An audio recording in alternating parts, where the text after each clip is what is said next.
apalagi politik Amerika, ya, politik Saudi nggak ngaruh, ya. Semuanya pasti syarat konflik. Jadi jangan putus asa.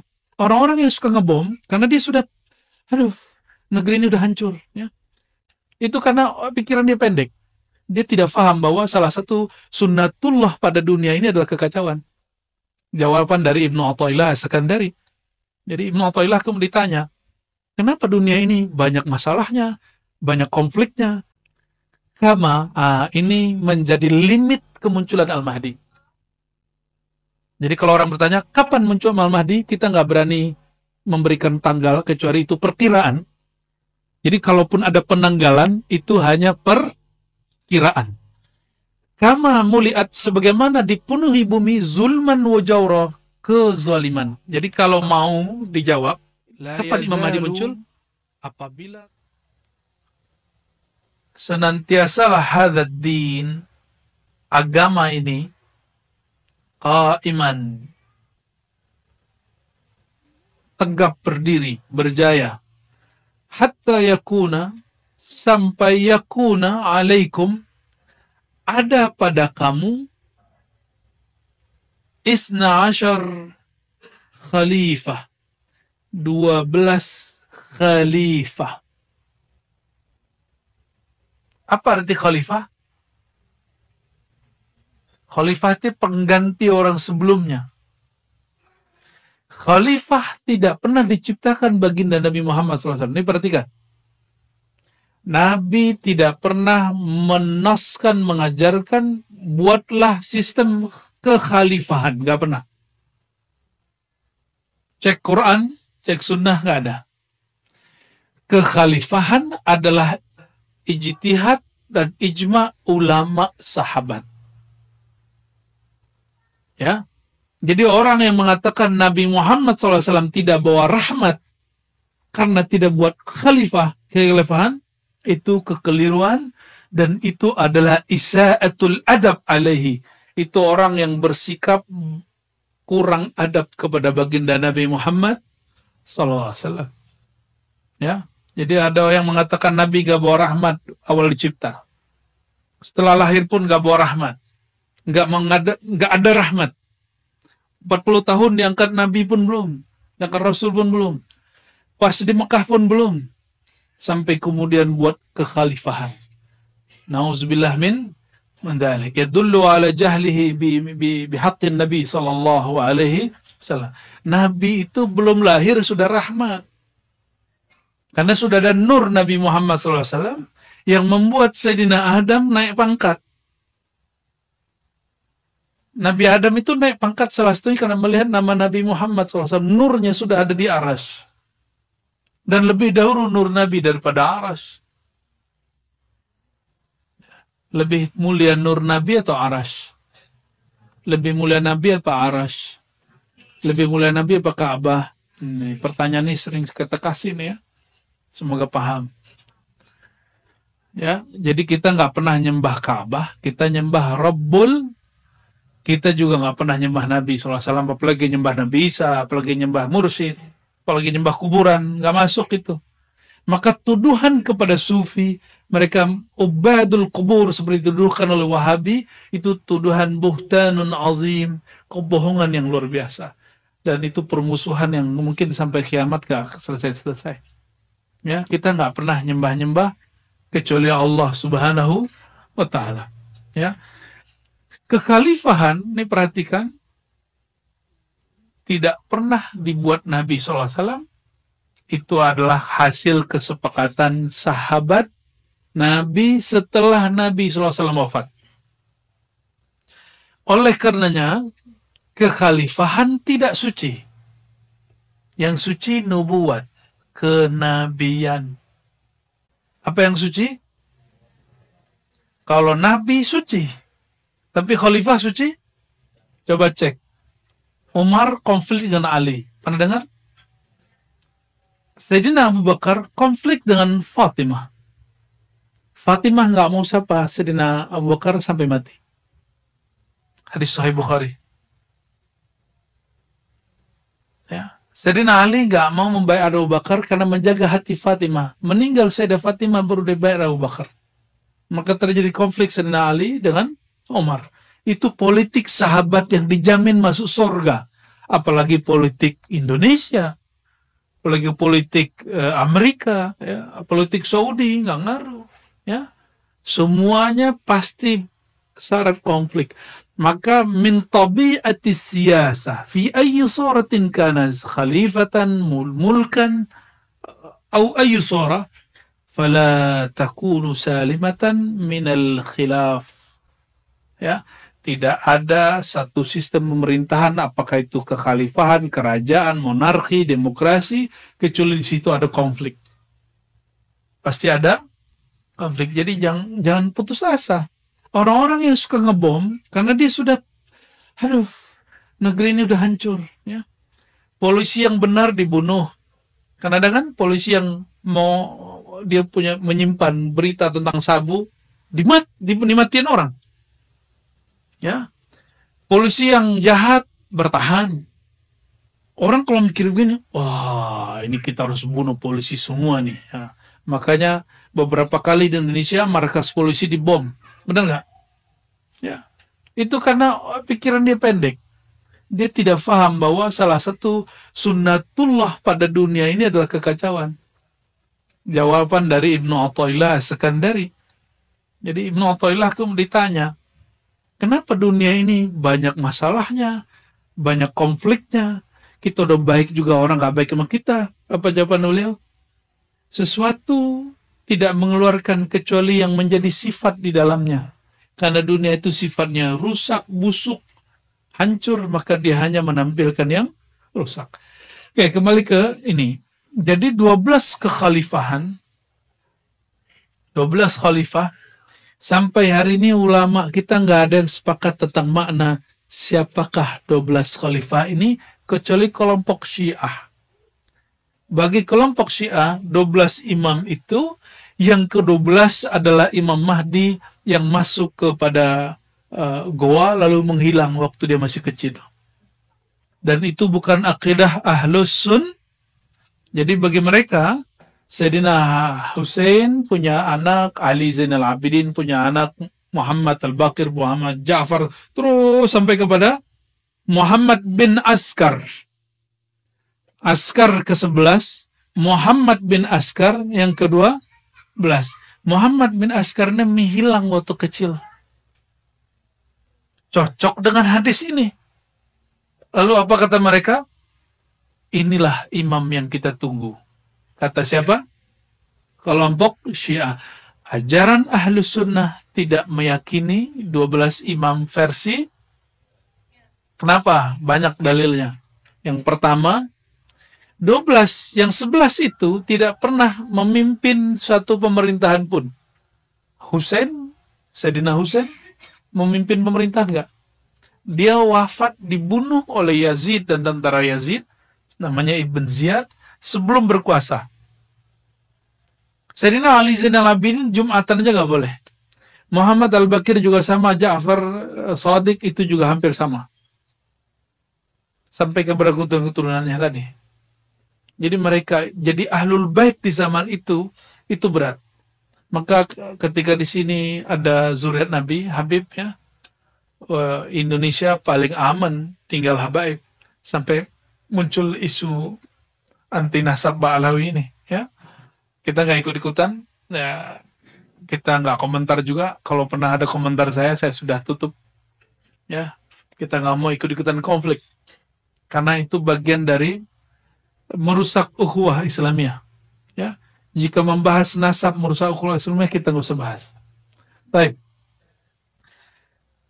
Lalu siapa yang disebut 12 imam ini?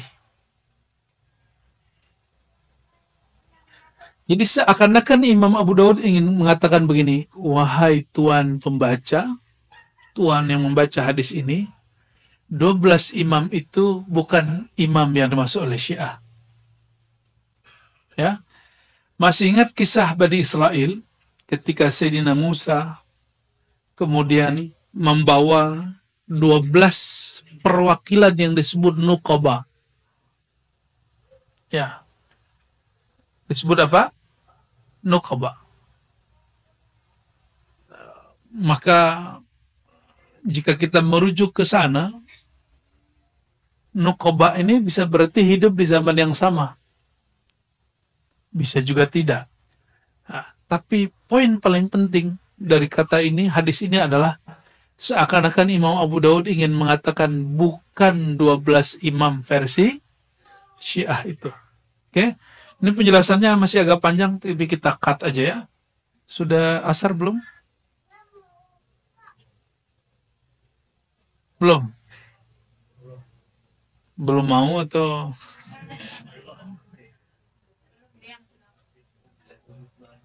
satu menit lagi? Oh, bentar lagi berarti.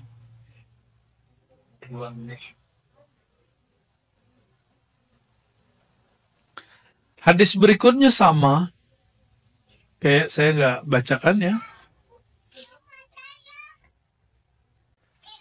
Kita masuk ke hadis yang setelahnya.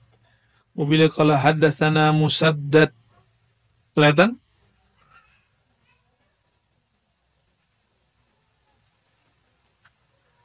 Disampaikan oleh guru kami Musaddad. Musaddad ini namanya lucu, Musaddad bin Musarhad. Ya. Musaddad bin Musarhad begitu namanya, sampai ada candaan oleh hadis. Nama Musaddad kalau dibaca bin Musarhad, bin, dan itu semuanya bikin pusing orang Arab. Kata orang Arab, itu kalau ada kesurupan langsung sembuh. Jadi ahli hadis itu suka nyandain sesama ahli hadis. Ahli dia ini nih. Ya.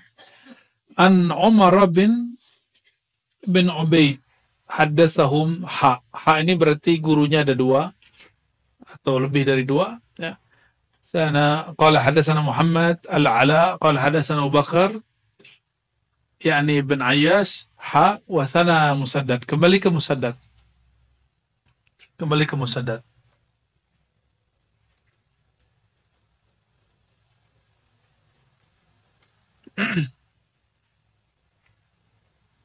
Allahumma shalli ala sayyidina.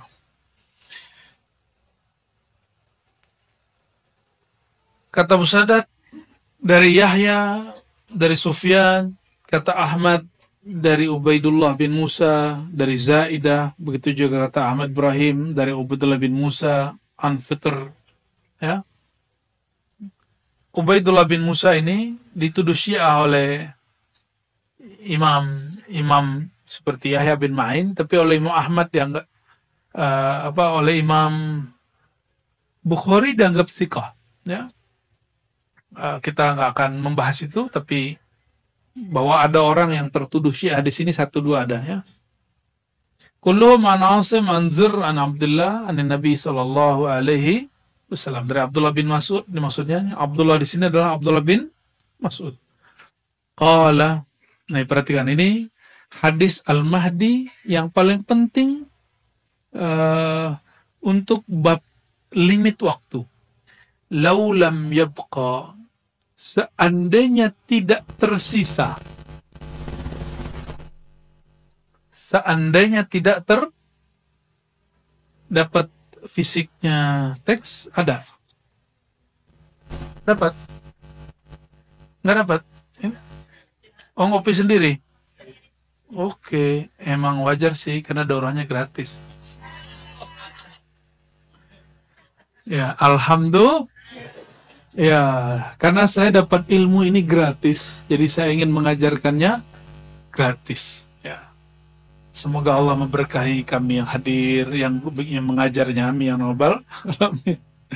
Lau lam yabqa, seandainya tidak tersisa minat dunia, dari waktu yang ada di dunia, kecuali yaum, satu hari saja,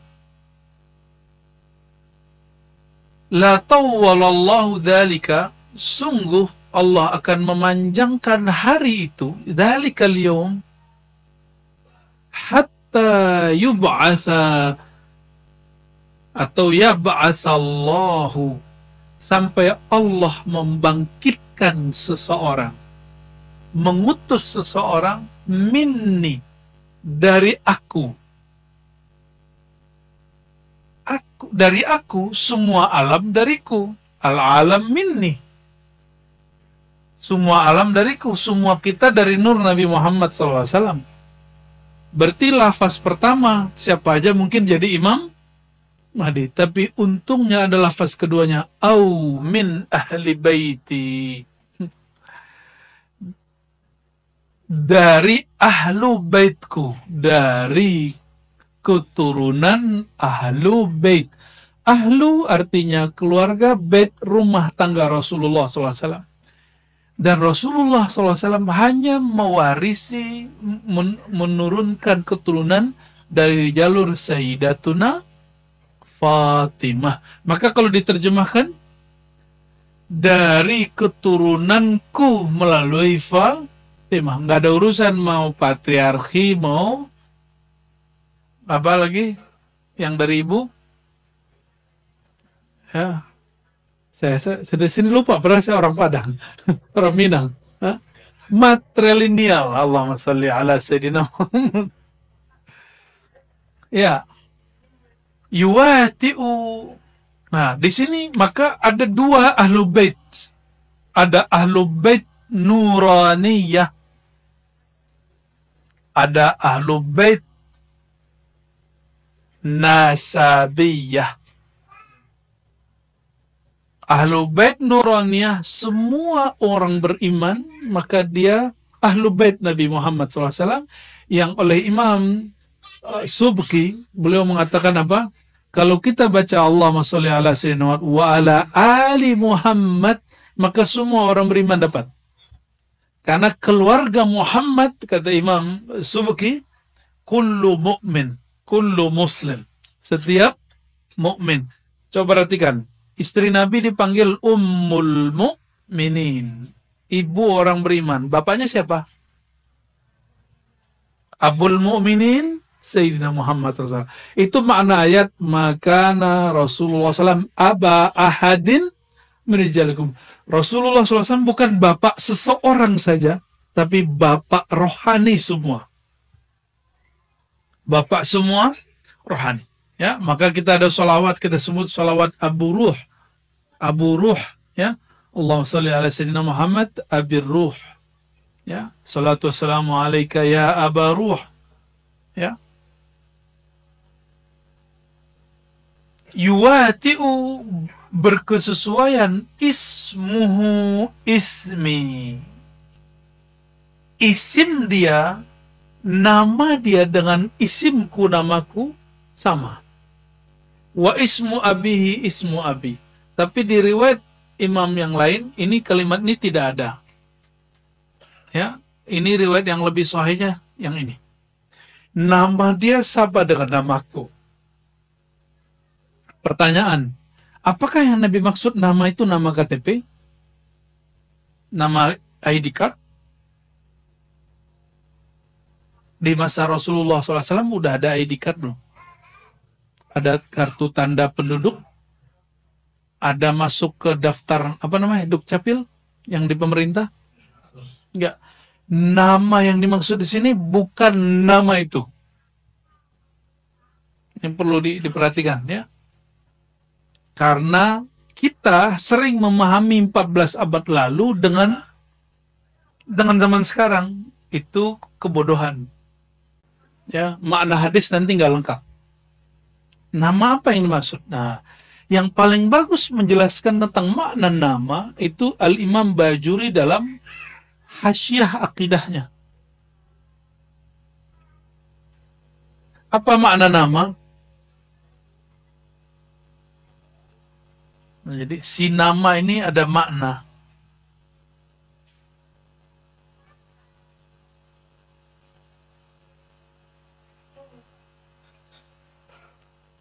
Ismi, namaku. Dari kata ism. Bismillah, dengan nama Allah. Ism dalam bahasa Arab itu ada dari kata sumu. Sumu artinya luhur, tinggi. Ulu. Maka langit disebut sama. Satu akar kata? Satu akar kata? Orang Arab begitu kayanya mereka dalam berbahasa Arab. Maka sumu disebut uluwud darajah wa ma'rifah. Ketinggian derajat dan ketinggian ma'rifat, pengetahuan.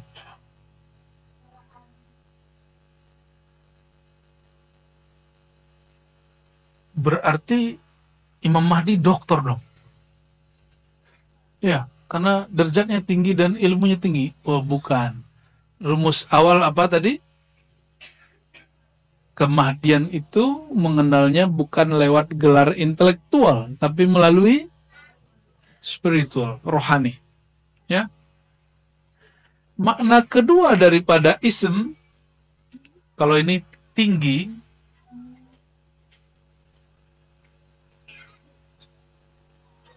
yang kedua makna daripada ism adalah alam, ya. Bahasa Arabnya wasm.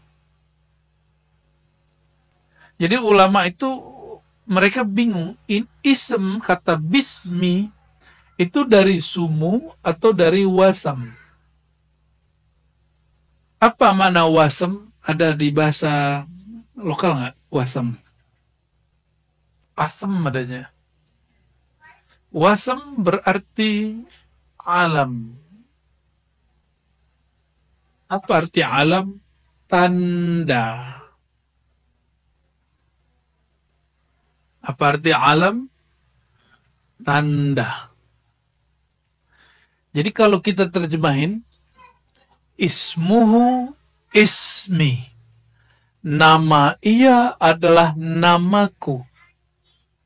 Ketinggian derajat dan ma'rifatnya dan tanda-tanda yang ada padaku juga ada pada dia. Yang ada pada dia ada padaku. Masalahnya ini setelah dia memproklamirkan dirinya atau belum? Itu masalahnya. Nah, disinilah mentok ahli hadis. Ahli hadis tidak mampu membedakan ini hanya sebatas ini sahih tidak sahih. Bukan tugas ahli hadis mengerti maknanya. Tugas mengerti maknanya ahlul ihsan, ahli rohani. Ya. Ini derajat. Derajat apa yang tinggi di situ? Derajat rohani. Tanda. Tanda apa di situ? Ini tanda ahli hadis masih kurang connect. Nanti di beberapa hadis sebelum selesai, di situ disebutkan Al-Mahdi, ya, itu aqnal unuf, hidungnya mancung, ya, abhal jubha, jidatnya lebar. Sempat-sempatnya Imam Abu Daud meriwayatkan hadis itu.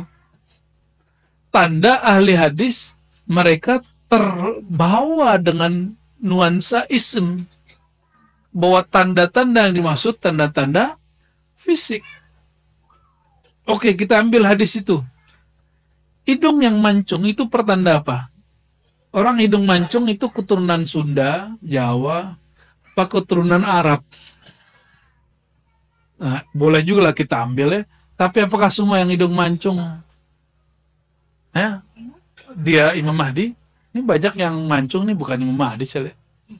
Banyak zuriat Nabi hidungnya pesek. Saya ketemu malah mancungan hidung teman-teman kita yang bukan habaib.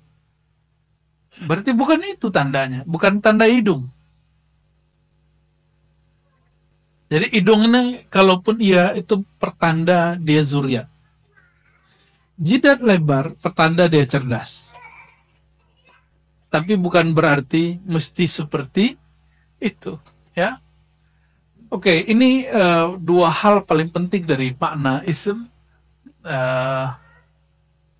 Awalnya agak sulit untuk memetakannya, tapi 2021 alhamdulillah Allah izinkan pemaknaan ini kemudian rampung, ya. Jadi makna ism nama bukan nama kartu ID card, tapi ini nama ketinggian derajat, kemakrifatan, nama tanda. Buya Dr. Aldomi boleh ngajar di pasca sarjana karena beliau punya nama gelar, yaitu doktor. Apakah semua saudara-saudara ini boleh ngajar di pasca sarjana, S2, S3? Enggak.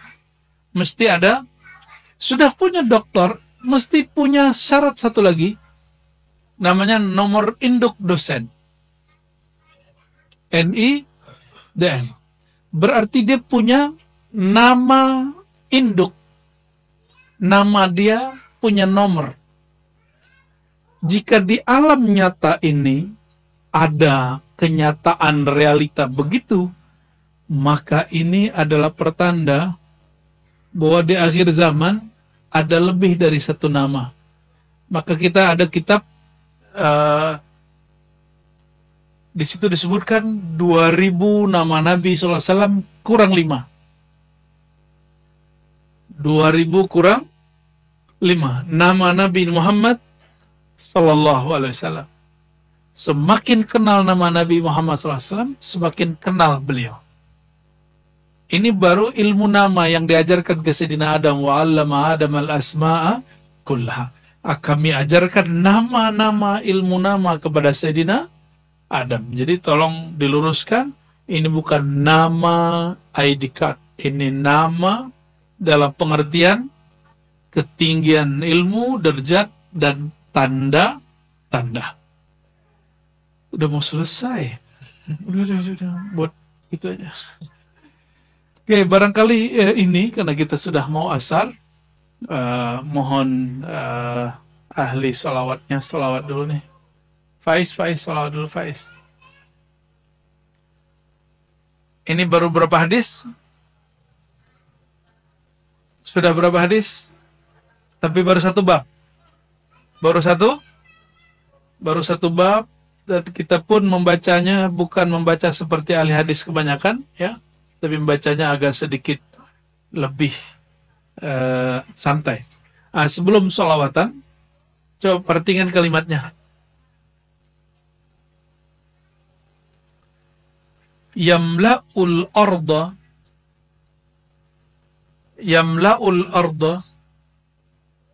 Al-Mahdi itu akan memenuhi bumi dengan qistan wa adlan, keadilan. Kama, ini menjadi limit kemunculan Al-Mahdi. Jadi kalau orang bertanya, kapan muncul Al-Mahdi? Kita nggak berani memberikan tanggal, kecuali itu perkiraan. Jadi kalaupun ada penanggalan, itu hanya perkiraan. Kama muliat, sebagaimana dipenuhi bumi zulman wa jawra, kezaliman. Jadi kalau mau dijawab, kapan Imam Mahdi muncul? Apabila kezaliman memuncak di semua tempat. Sekarang kan belum zalim-zalim amat lah. Ya. Masih bisa makan tuh? Masih boleh makan? Masih bisa tidur beberapa jam setiap hari? Masih dapat hak hari-harian? Masih. Berarti ini belum. Ya, tapi tenang dulu, kan ini zaman bisa berubah. Kezaliman yang paling dahsyat selama sepanjang tahun ini, sepanjang abad ini, itulah kemarin pandemi. Kita nggak tahu ke depannya apa lagi. Jadi kezaliman yang dimaksud di sini bukan kezaliman politik lokal. Tolong digarisbawahi.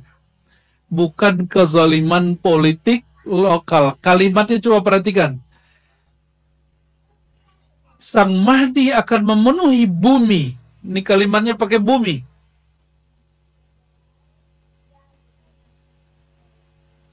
Akan memenuhi bumi. Sebagaimana bumi dipenuhi.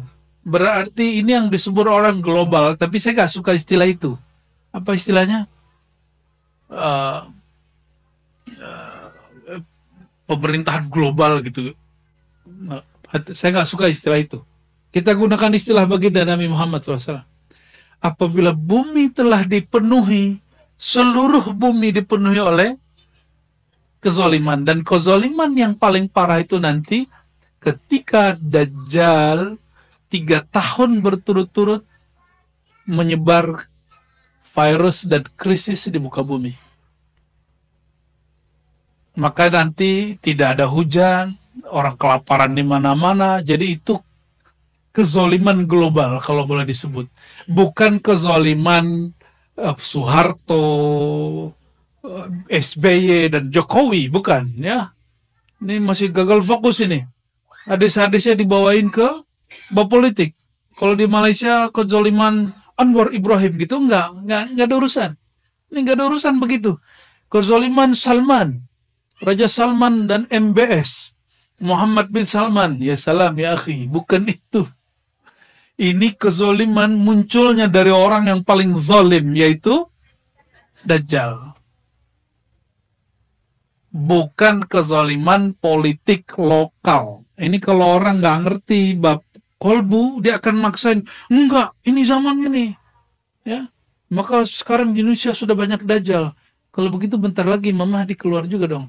Ya, gampang bener. Ya, seharusnya dari kemarin tuh 2020 seharusnya keluar udah. Ya.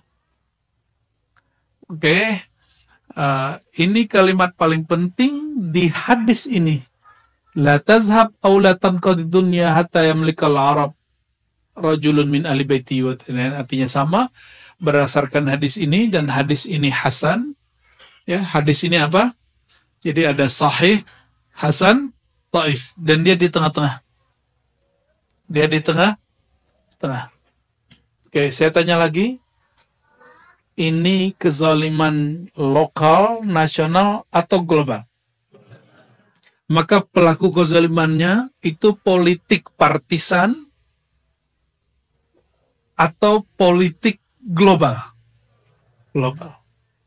Ya, jadi jangan terjebak dan dimainkan perasaannya oleh perbedaan antara partai politik yang ada di dalam negeri. Paham? Jadi kita nggak usah kemudian tengkar sama partai yang beda-beda. Udah biarin aja. Jalan. Ini nikmat dari Allah Subhanahu wa Ta'ala. Gimana? Sudah mulai lelah ya, tapi saya yang lelah. Maka bersabarlah dalam bergerak. Bersabarlah dalam menghadapi akhir zaman. Jangan terburu-buru, jangan tergesa-gesa, karena Allah Halim, Allah Maha Baik, Allah Maha Santun, Allah Maha Lembut. Lembutkanlah hati, jangan keraskan hati, jangan isi kolbu kita dengan kebencian, jangan berprasangka buruk kepada Allah Subhanahu wa Ta'ala. Kenalilah Ia, kita akan bertambah tenang menghadapinya. Ini disebut al-harakah ala minhajil walaya. Wali-wali ini diberikan perangkat-perangkat batin dalam dirinya, yaitu ketajaman kolbu, kebantapan ruhani, kekuatan-kekuatan jiwa.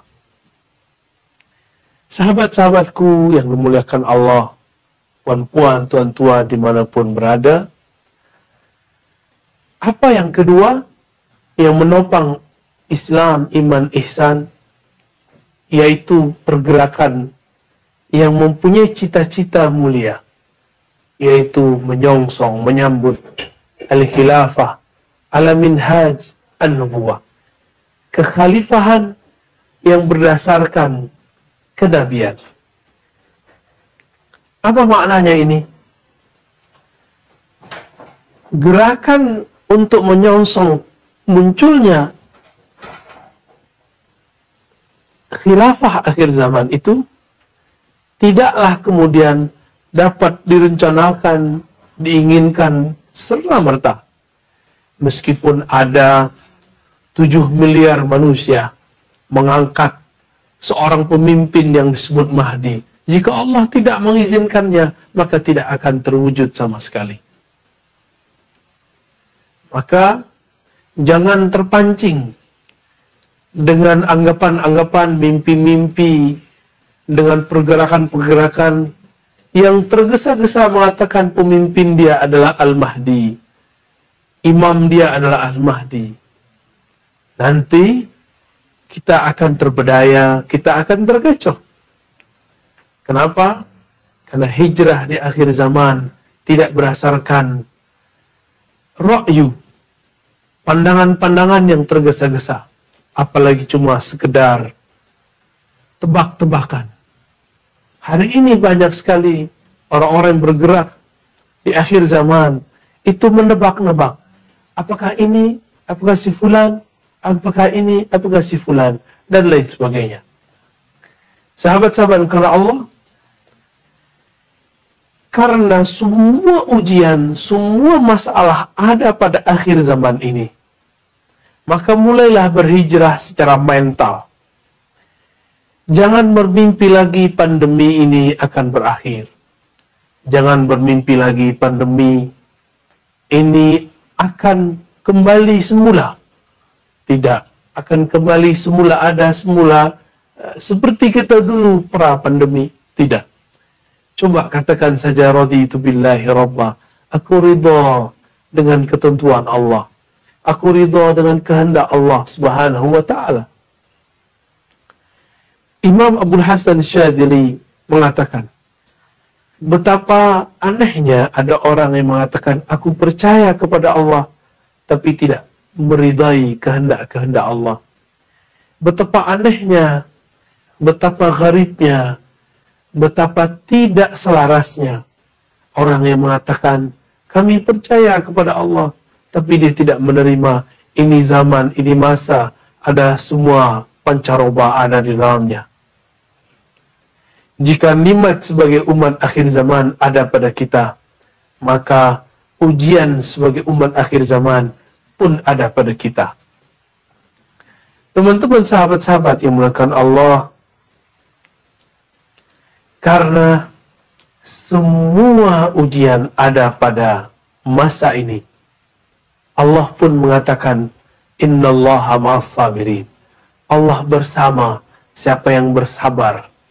Allah bersama dengan orang-orang yang bisa bertahan, yang tabah. Sabar itu ada dua. Ada sabar terhadap memandang ujian. Orang-orang yang melihat ujian, cobaan, musibah, dia bisa sabar, tapi sabar ini ada batasnya. Tapi ada sabar yang kedua. Mari kita hijrah dari sabar terhadap musibah kepada sabar kepada Allah yang Maha Sabur. Jika seorang kekasih dicubit, jika seorang kekasih mungkin terkena atau disakiti oleh kekasihnya karena dia memandang sang kekasih, apa yang terjadi? Dia tidak kemudian merasa sakit. Kita ini bekerja sehari-hari untuk apa? Untuk kekasih kita. Jika kita ingat wajah kekasih, anak yang dikasih, pasangan yang dikasih, maka lelah pun menjadi hilang. Maka lelah pun menjadi tidak terasa. Maka teman-teman sahabat-sahabat dengan Allah, coba yakini, la yukallifullahu nafsan illa wus'aha. Allah tidaklah mentaklif, memberi beban kepada seseorang kecuali sesuai dengan wus'ah, kelapangannya, kemampuannya. Apabila Allah menakdirkan kita sebagai umat akhir zaman, berarti Allah sudah menyiapkan wus'ah, kemampuan yang luar biasa kepada kita. Jangankan kita di akhir zaman, orang-orang ahli neraka saja disiksa dengan siksaan yang seharusnya dia mati, tapi dia tidak pernah mati. La yamutu fiha wa la yahya. Tidak hidup, tapi juga tidak mati. Bagaimana mungkin dia masih hidup? Kepalanya disembelih, dadanya ditusuk, jantungnya ditusuk, tapi masih hidup di neraka sana. Itu kepada mereka yang durhaka kepada Allah. Maka saya yakin, hakul yakin, umat akhir zaman sanggup menanggung semua mara bahaya ujian yang ada ke depan. Terakhir saya ingin menyebutkan satu hadis. Yang hadis ini jika disyarah lumayan panjang. Untuk menghadapi masa akhir zaman, Nabi Shallallahu Alaihi Wasallam menyebutkan bahwa akan terjadi ketidakadilan secara global. Zulman atau jauran secara global, bukan hanya di negeri kita, di kerajaan, di pemerintahan kita, tapi di semua wilayah di negara, di semua wilayah, semua sudut negeri. Tapi ingat, di saat-saat itu memuncak, maka Allah akan mengirim kekasihnya. Allah akan memunculkan juru selamatnya. Disebutkan dalam hadis bahwa Allah akan meningkatkan. Allah akan membangkitkan seseorang min ahli baiti, dari ahlu baitku, dari keturunanku. Ismuhu yuwati usmi, namanya menyerupai, berkesesuaian dengan namaku. Hadis ini riwayat Imam Abu Daud. Kapan itu terjadi?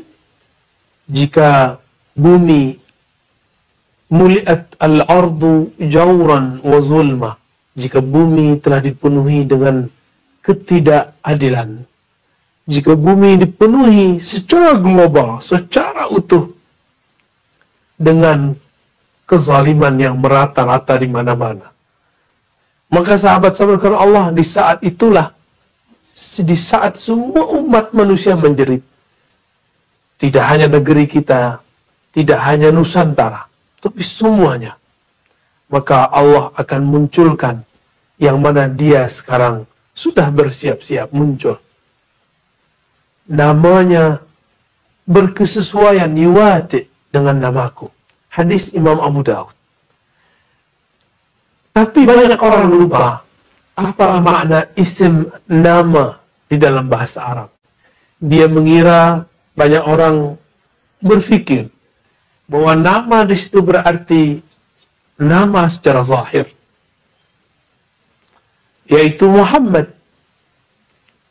Dalam riwayat tambahan, wasmu abihi ismu abi. Begitu juga nama ayahnya berkesesuaian dengan nama ayahku. Banyak orang salah faham mengira namanya adalah Muhammad ibn Abdullah. Sahabat-sahabat Allah, bukan sekedar itu. Mari kita yang pernah belajar kitab-kitab Arab, teks-teks Arabiyah, atau disebut juga kitab-kitab Arab gundul, kitab kuning. Al-Imam Al-Bajuri, Imam Al-Bajuri ini salah satu syekh yang besar di Al-Azhar di masanya. Beliau mempunyai hasyiah yang banyak. Dalam beberapa hasyiah akidah, hasyiah kitab-kitab yang ditulis untuk mensyarah kitab akidahnya, kitab fiqihnya, beliau mengatakan al-ismu, nama, al-ism itu bermakna dua. Ada dua makna yang terkandung dalam ism. Yang pertama, makna itu berarti al-wasm. Al-ism bermakna al-wasm. Apa arti wasm? Wasm artinya al-alamah, tanda-tanda. Jika diterjemahkan tanda-tanda, maka kita akan mengatakan ismuhu yuwati usmi. Tanda-tanda imam akhir zaman itu yang akan menyelamatkan kalian itu sama dengan tanda-tandaku. Bukan berarti namanya harus Muhammad. Karena nama Nabi sangat banyak sekali. Nama Nabi ada 313 yang kita tahu, yang ditulis oleh Imam Al-Jazuli dalam Dalailul Khairat. Tanda-tanda pada Nabi, Nabi ketika kecil disembelih dadanya, dibersihkan oleh malaikat. Nabi mengalami 5 mi'raj, puncaknya diangkat ke hadirat Allah Subhanahu wa taala. Nabi disembunyikan oleh Allah. Nabi kemudian dipoles oleh Allah. Nabi kemudian dihiasi, ditutup oleh Allah dengan sifat basyariah, sifat alamiah sebagai manusia, sehingga banyak orang tidak mengira beliau sebagai nabi. Hatta seorang Abu Lahab, Abu Jahal, paman beliau, tidak mengenali beliau. Lalu tanda-tanda itu akan terjadi, namun dalam formulasi rupa yang mungkin berbeda. Dulu di zaman padang pasir, sekarang di zaman penuh modern, penuh ada kemajuan. Meskipun nanti suatu saat akan kembali sedia kala. Sahabat-sahabatku yang dimuliakan Allah, lalu apa makna kedua dari al-ism, nama? Yuwati ismuhu ismi. Namanya, nama juru selamat di akhir zaman, itu sama dengan namaku. Apa kata Imam Al-Bajuri? Beliau berkata, al-ismu bermakna as-sumu. Tadi al-wasm, sekarang as-sumu. As-sumu artinya tinggi. Kita sering menyebut sahibus sumu, yang mempunyai keluhuran ketinggian. Ketinggian apakah? Darajah. Tingkatan. Ketinggian apa lagi? Al-ulum. Ilmu-ilmu yang dipunyainya. Karena yang diangkat itu yarfa'illahu alladhina amanu walladhina utul ilma darajat. Yang diangkat itu orang yang percaya kepada Allah dan orang-orang yang diberikan ilmu di dalam dirinya. Ilmu itu mulia tergantung objeknya. Jika objek ilmu itu berkaitan terhadap sesuatu yang mulia, maka dia mulia. Jika ilmu itu berkaitan dengan sesuatu yang tidak mulia, maka dia tidak dianggap siapa saja. Ilmu yang paling mulia, kata Imam Al-Ghazali, asyraful ulum, al-ilmu billah. Ilmu yang paling mulia adalah ilmu mengenal Allah. Mengenal Allah pun ada 4 ilmunya. Ada al-ilmu bil-af'al, ilmu mengenai perbuatan-perbuatan Allah yang bisa disaksikan secara kasat mata. Ada yang kedua, al-ilmu bil-asma, ilmu mengenai nama-namanya. Allah mempunyai banyak nama. Beberapa ditulis dalam hadis, ada 120, ada 99 nama. Semakin tinggi pengenalan seseorang terhadap nama-nama tersebut, maka semakin tinggi darajahnya di sisi Allah, apalagi di sisi manusia. Maka perhatikanlah orang-orang sekitar kita, ulama sekitar kita. Di antara ulama itu ada yang lebih mulia dari yang lain. Itu adalah rahasia yang ada di dalam jiwanya, dirinya.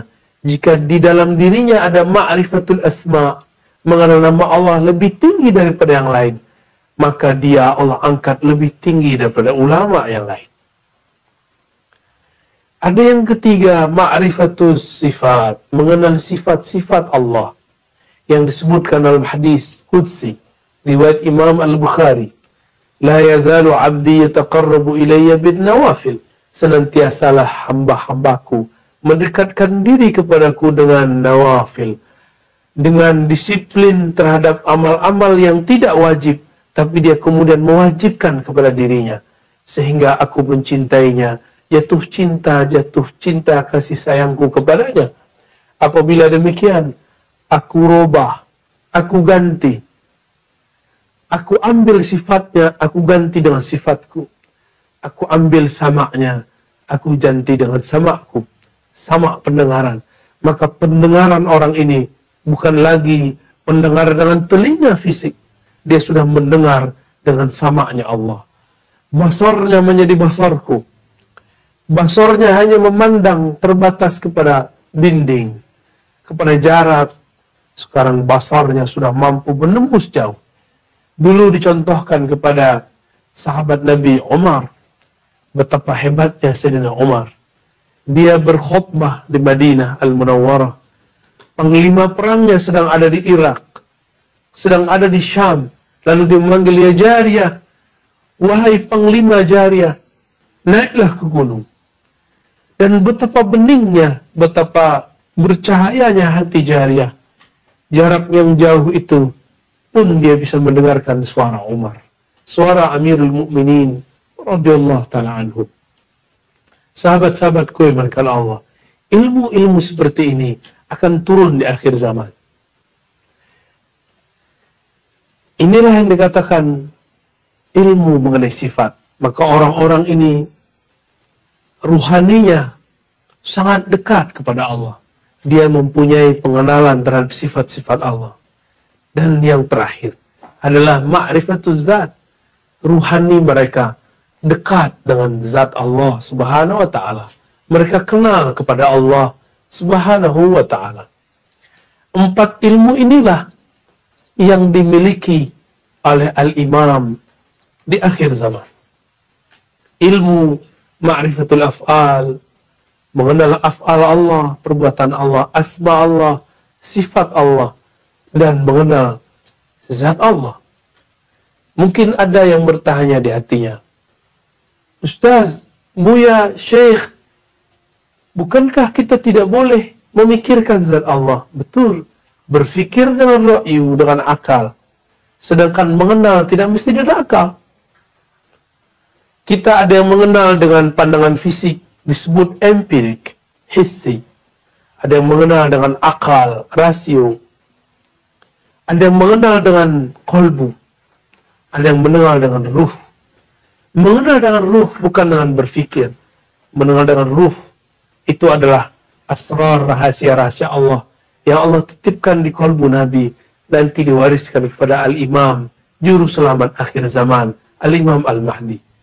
Maka ini bukan ditandai dengan serban yang tebal, kopiah yang rapi, jubah yang bagus, jenggot yang panjang, baca kitab yang lancar, tidak. As-sumu, ketinggian rohani imam akhir zaman yang dikatakan Nabi, karena di dalam dirinya mengemban 4 ma'rifat, 4 keilmuan ini. Maka tiadalah ia kecuali bercerita tentang Allah, Allah Muhammad, Allah Muhammad. Tiada lagi. Inilah lebih kurang makna yuwati ismuhu ismi. Namanya berkesesuaian dengan namaku. Tapi kapan dia Allah munculkan?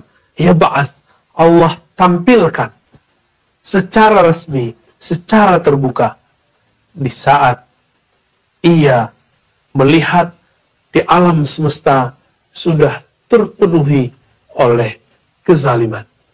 Sahabat-sahabatku yang dimuliakan Allah, bukankah ini sudah mulai masanya?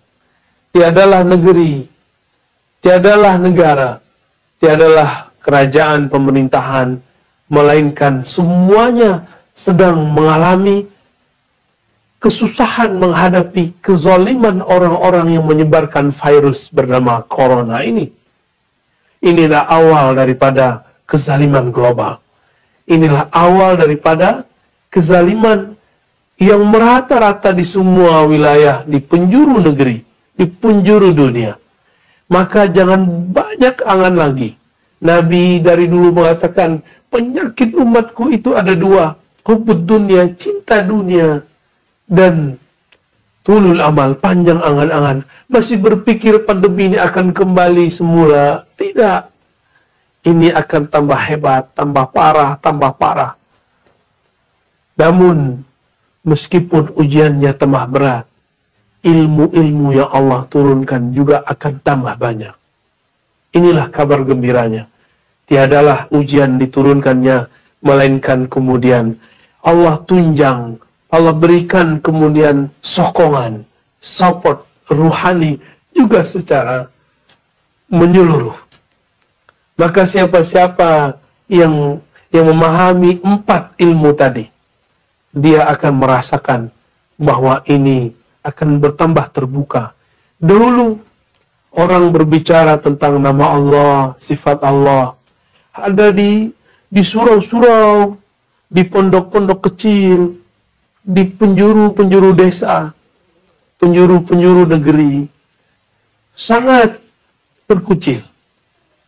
Sekarang orang berbicara di tengah-tengah kota besar, di tengah-tengah pemukiman penduduk, bahkan berbicara melalui sosial media.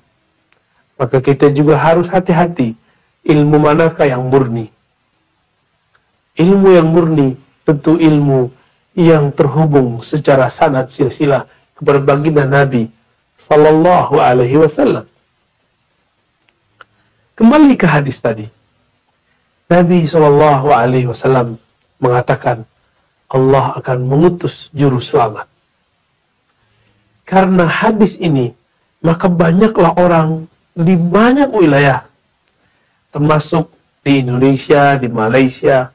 Di Malaysia sudah banyak dulu ada gerakan-gerakan, organisasi-organisasi, jamaah-jamaah yang ingin menyongsong kemunculan Al-Mahdi. Kita kenal ada Darul Arqam. Di Indonesia juga ada. Ada macam-macam tarekat ini, tarekat itu, pergerakan ini, pergerakan itu. Di Mesir juga ada. Di wilayah sana, bahkan sekarang yang sedang ramai dibicarakan Afghanistan. Semuanya sedang menunggu-nunggu itu. Tapi ingat, sahabat-sahabatku, kita tidak boleh ikut orang banyak. Kita tidak boleh tergesa-gesa. Kita tidak boleh berpikir secara ra'yu. Ini bukan pergerakan ekonomi. Ini bukan pergerakan politik murni. Ini pergerakan nubuwah. Nubuwah itu mutlak diatur oleh Allah. Maka suka-suka Allah. Inilah yang dimaksud dengan Al-Mahdi. Orang yang di-guidance oleh Allah. Orang yang di-guide oleh Allah. Orang yang pergerakan dia, bahkan dia pun tidak bisa memilih dia mau kemana. Dia digerakkan oleh Allah. Dia diarahkan oleh Allah. Dia sudah disetting oleh Allah. Mana mungkin seorang Al-Imam Al-Mahdi sekarang kemudian sudah publish dirinya di YouTube. Sudah mengaku-ngaku dengan mimpi-mimpinya, dengan pergerakan-pergerakannya. Tidak mungkin.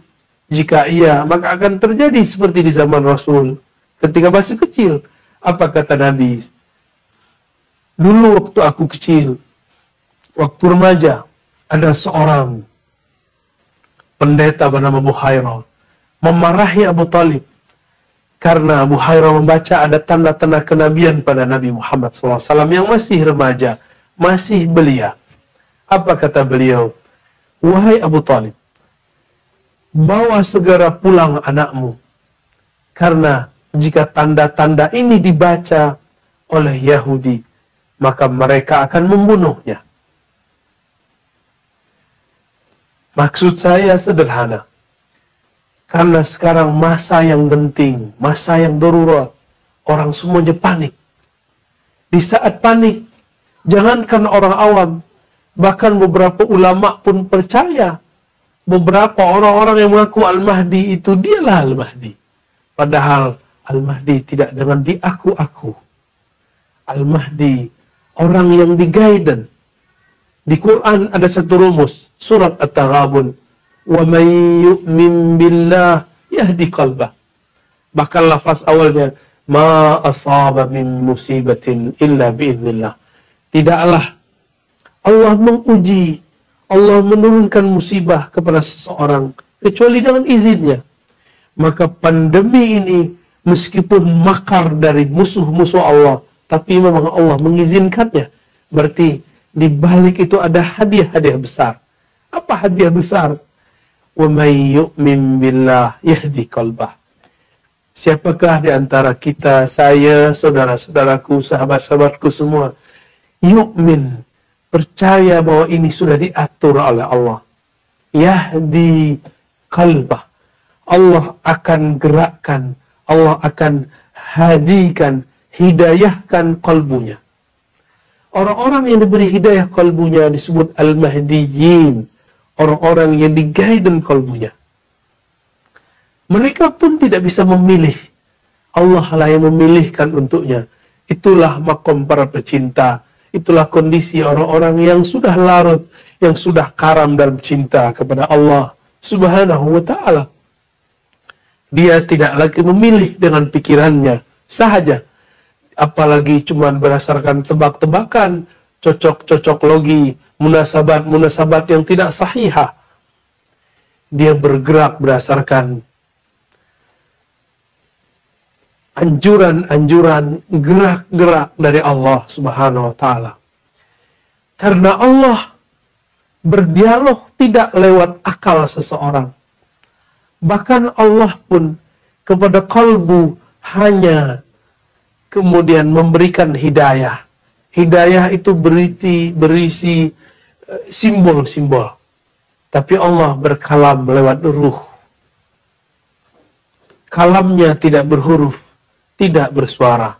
Isinya isyarat-isyarat semata diterjemahkan dalam qalbu. Itulah makna wa may yu'min billah yahdi qalbah.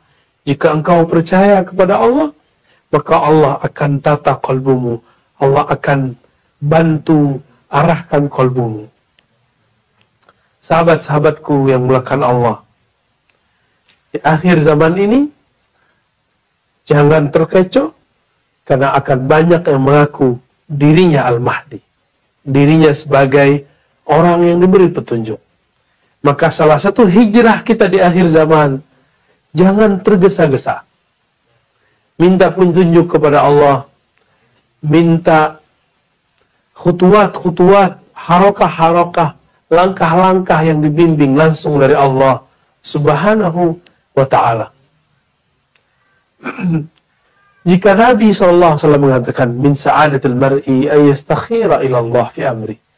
Salah satu ciri-ciri orang yang sukses, bahagia, selamat, dia minta petunjuk, meminta Allah memilihkan apapun yang akan dia alami, yang dia pilihkan dalam hidupnya.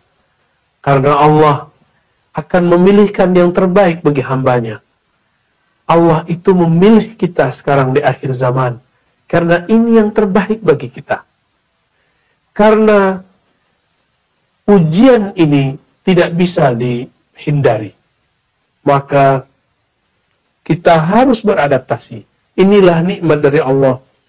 Manusia adalah satu-satunya makhluk Allah yang paling mampu, paling kuat dalam beradaptasi, dalam menyesuaikan diri menghadapi apapun perubahan di alam semesta. Inilah rahasia kenapa Allah tidak ciptakan malaikat yang mengurus bumi, tapi kita yang dipilih oleh Allah Subhanahu wa ta'ala. Dan di sini ada satu makna. Benarlah kata Imam Lata'illah As-Sakandari memahami ayat innamal hayatud dunya la'ibun wa lahun. Apa kata beliau? Jika engkau ingin nikmat, ingin senang-senang di dunia ini, ingin bermewah-mewah di dunia ini, engkau salah. Dunia ini bukanlah darul khulud, bukan negeri yang abadi, sehingga bermewah-mewah di dalamnya tidaklah pantas. Negeri ini, bumi ini adalah darul fana, darul halak, darul bala. Negeri yang di dalamnya ada kehancuran, mara bahaya, ujian. Selesai satu ujian, ada ujian yang lain. Barangkali boleh jadi ini juga teguran dari Allah. Selama kita belum ada pandemi, sudah bertahun-tahun kita hidup, tapi kita kurang syukur kepada Allah. Jika tidak syukur dalam adanya nikmat, Allah akan menegur kita dalam ketiadaan nikmat. Nikmat keleluasaan berjalan kemana-mana, bersafar kemana-mana, sekarang terkurangi. Nikmat untuk bisa bertemu, bersilaturahim dengan sahabat-sahabat kita yang jauh, itu pun sekarang sudah dikurangi. Tapi jangan pernah berputus asa kepada Allah. Allah Subhanahu wa ta'ala telah menciptakan dalam diri manusia perangkat-perangkat yang membuat manusia bisa berkesesuaian, menyesuaikan diri dengan alam semesta. Sahabat-sahabat yang melakukan Allah, inilah hijrah di akhir zaman.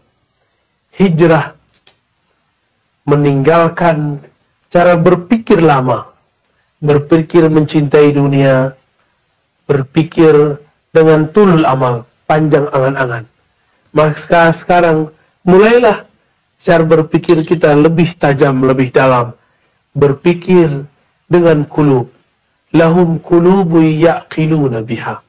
Maka jadikanlah kolbu sebagai sumber dari kita berpikir.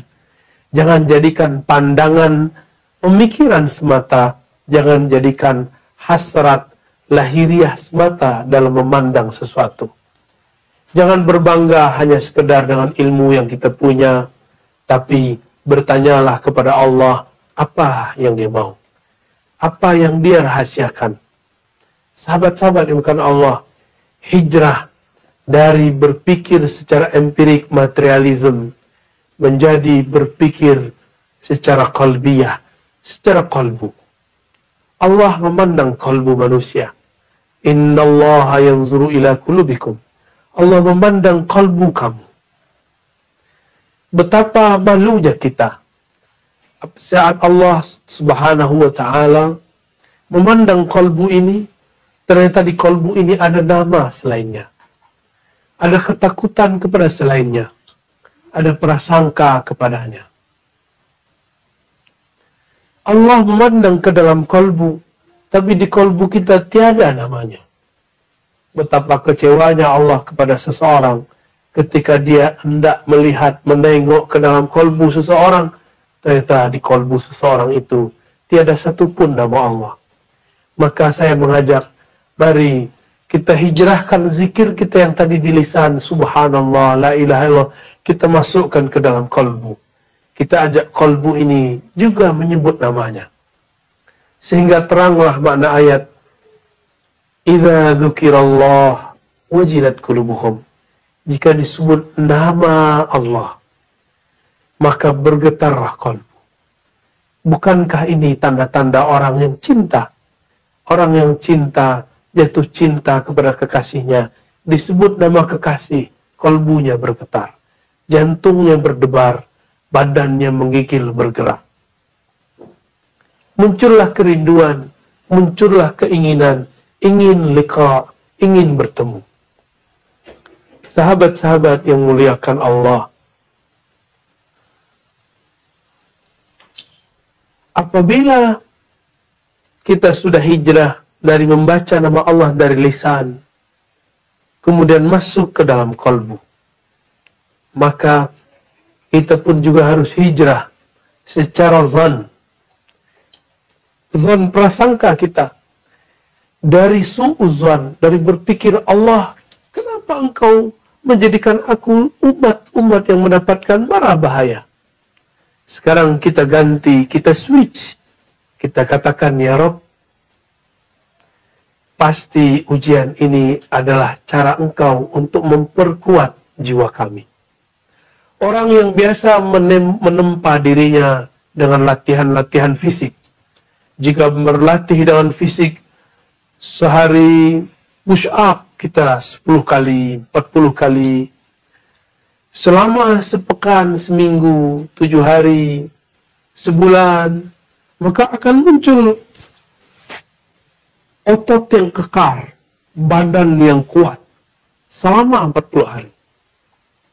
Apabila orang melatih kakinya berjalan setiap pagi, setiap hari, maka kolbunya, maka badannya, kakinya akan kuat daripada sebelumnya. Jika pada pekan ini sanggup berjalan 1 kilometer, maka dalam waktu sebulan dia mungkin sanggup berjalan lebih dari 2 meter. Begitulah orang yang melatih kolbu. Apabila kolbu sudah dilatih, maka latihlah tidak hanya fisik kita, latih juga kolbu. Inilah hijrah ruhiyah, hijrah kolbu. Melatih kolbu kita dengan makna, dengan asma, dengan husnuzon kepada Allah Subhanahu wa ta'ala. Maka sahabat-sahabat dimulakan Allah, hijrah di akhir zaman, ini adalah hijrah paling penting, yang mana Nabi SAW dulu pernah mengatakan, la hijrata ba'dal fathi, tiada ada lagi hijrah setelah Fathu Mekah. Fathu Mekah itu ada 2 kali. Ada Fathu Mekah di zaman Rasulullah. Ada Fathu Mekah di zaman Imam Mahdi. Fathu Mekah di zaman Rasulullah SAW, Nabi sudah menutupnya dan mengatakan, La hijrata ba'dal fatih. Setelah Fathu Mekah tidak ada lagi hijrah. Illa jihadun wa niyyah. Kecuali hanya sekedar jihad, perjuangan, pengorbanan, dan niat yang tulus. Niat yang bening. Niat yang berasal dari hati nurani yang bercahaya. Nanti juga akan ada hijrah yang kedua, yaitu hijrah bersama Imam akhir zaman, ketika semua umat manusia mengambil baiat kepadanya di Makkah Al-Mukarramah, ma baina ar-ruknil yamani wa maqam Ibrahim, antara rukun Yamani dan maqam Ibrahim. Disitulah semua orang memberikan sumpah setianya kepada Imam akhir zaman, Al-Imam Mahdi. Jika kita masih belum sanggup membayangkan bagaimana cara Allah memindahkan kita nanti, padahal nanti semuanya manual, tidak ada pesawat, kapal terbang, tidak ada apapun, tidak ada yang mampu kita gerakkan. Kereta tidak berjalan, mobil tidak berjalan, sepeda tidak berjalan, apapun, handphone pun, smartphone tidak bekerja. Tapi di saat itu, jika kolbu sudah dilatih, jika kolbu sudah dihijrahkan, maka kolbu ini akan mampu menangkap bahasa. Kolbu ini akan bisa bergerak. Al-arwah junudun mujannadah. Roh-roh itu, arwah-arwah itu ibarat tentara yang berbaris-baris. Dia bisa berkomunikasi satu sama lain, walaupun terpisah jarak. Maka sebelum zaman itu terjadi, sahabat-sahabat kemuliaan Allah, mari dari hijrah akal ke dalam kolbu, hijrah kolbu kepada ruh kita. Maka nanti Allah akan berikan smartphone sejati, smartphone hakiki, yaitu kemampuan komunikasi kolbu kita, ruh kita dengan Allah Subhanahu wa ta'ala. Inilah yang Allah berikan kepada Sayyidina Umar tadi, yang bisa berdialog jarak jauh. Inilah yang diberikan kepada seorang ibu yang tulus mendidik anaknya, merawat anaknya. Jarak jauh pun dia bisa merasakan firasat kejadian tentang anaknya. Maka, sahabat-sahabat kawan Allah, inti kajian kita pada pagi ini adalah mari hijrah dari dunia, cinta kepada material, cinta kepada diri yang zahir, kepada yang batin. Mencintai dunia kepada mencintai Rabbud dunia. Dari tulul amal, panjang angan-angan, kita hijrah kepada berfikir secara hidayah dari Allah Subhanahu wa ta'ala.